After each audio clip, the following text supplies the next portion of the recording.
उनको भी आनंद आ रहा है, बोल बढ़िया है, ऐसी भी बारात एक होनी चाहिए तो जीवन भर याद रहे सबको।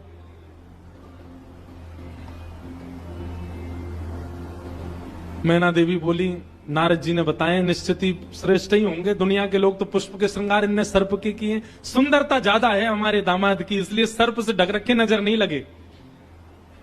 श्रृंगी भृंगी से कही, नेक तो कहो दुल्हा मुखमंडल दिखाए। महाराज सर्प की लड़ों को हटा करके जैसे ही महादेव ने अपना मुख दिखाया, प्रचंड रूप महादेव का देख करके पूरे मुंह पर भस्म लगी हुई थी महादेव के, और भस्म लगा करके तो वैसे हाउ बिलाऊ सा लगता व्यक्ति, वो भी महादेव। ऐसे विचित्र महादेव को देख करके मैना देवी तो वहीं मूर्छित होकर के गिर गई, हाथ से थाली वाली गिर गई, चीख मार करके जितनी सखियां थी सब भागी वहां से। महादेव ने श्रृंगी भृंगी को देखा, श्रृंगी भृंगी तो आश्चर्यचकित पड़ गए। महादेव बोले, तुम लोगों के मुख इतने मुरझाए से क्यों लग रहे हैं? बोले, भगवान स्वागत करने आई थी, ये तो मूर्छित ही हो गई।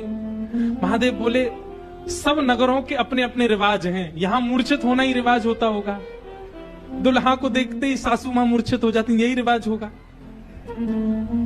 चलो अपने जनवासे में चलें। और जनवासा कहां है? शमशान घाट।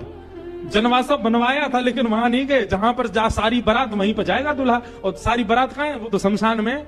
शमशान में जाकर के दूल्हा राजा बैठ गए और बार बार श्रृंगी भृंगी से कहे, कोई कमी तो नहीं? बोले, नहीं, बहुत बढ़िया है, सब बिल्कुल बढ़िया है। भगवान नारायण बोले, भैया अब हमको चलना चाहिए, महादेव से बात करनी चाहिए, ये तो ऐसे तो काम बनेगा नहीं, ऐसे ब्याह कैसे होगा। नारायण भगवान गए और भगवान जाकर के शमशान में बैठे महादेव से जाकर के बोले, यहां क्यों बैठे हो आप? बोले, नगर में कोई है ही नहीं तो कहां जाएं, यहीं बैठेंगे। नगर तो पूरा खाली पड़ा है, कोई है ही नहीं स्वागत करने के लिए। एक माता जी जरूर आई थी, ये बता रहे थे, वो हमारी सासू मां, वो भी मूर्छित। बोले, मूर्छित हो गई? शंकर जी बोले, मूर्छित नहीं हुई, सत्यता हम बता रहे हैं आपको। और क्या हुआ था? बोले, हमने उनकी थाली की ओर देखा, थाली में वो जल का लोटा लेकर के खड़ी थी, जल का लोटा उन्होंने फेंक दिया। क्यों फेंक दिया? उन्होंने सोचा जब हमारे दुल्हा की जटा से ही गंगा निकल रही है तो इनको सामान्य लोटा क्या दिखाएं हम, इसलिए उनका लोटा गिर गया। हमारे जटा पर जब उन्होंने सुंदर चंद्रमा को बैठे देखा तो उन्होंने कहा, जिसका तिलक ही चंद्रमा है उसको हम रोरी चावल क्या लगाएं, इसलिए रोरी चावल छूट गए। नारायण भगवान बोले, हमने सुना आपकी सासू मां मूर्छित हो गई।